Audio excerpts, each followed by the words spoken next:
Today, we are going to look at exponential equations that can be solved algebraically if they have related bases. Thanks, Ms. Jameson. Let's take a look at this exponential equation here. The first thing you all need to look for is the base values and verify that they are the same number.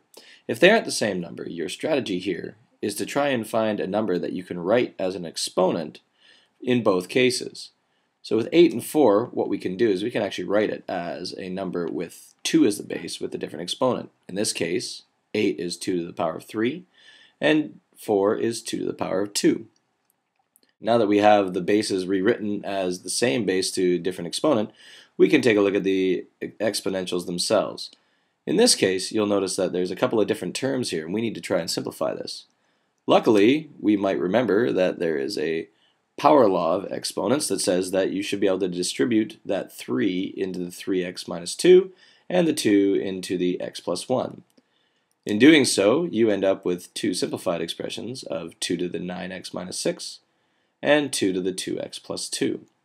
Now that we have the same base on both sides of the equation and have simplified our exponents using the exponent laws, we can actually equate the exponents to each other. So at this point you should be doing your happy dance, because from here it's a simple algebraic equation to solve. And with our final solution of x equals 8 over 7, if we plug that back into our original equation, we should end up with the same value on both sides of the equal sign, which means, hallelujah, we've done it correctly. Here is a second example of an exponential equation. This time we have to change the base of 27, the base root 3, and the 1/9 all to be powers of 3. 27 is 3 cubed, the square root of 3 is 3 to the half, and 1 over 9 can be written as 3 to the negative 2. We now use our exponent laws to distribute our powers, and we end up with 3 to the x plus 9, 2x plus 1, and the negative 4x plus 10. This time we have 3 to the 3x plus 9 divided by 3 to the 2x plus 1, so we have to use our exponent law for division of powers, and we're going to subtract our exponents on the left side and leaving the right side as it is. Now we expand and collect our like terms, and we end up with 3x plus 9 minus 2x minus 1, simplifying to x plus 8.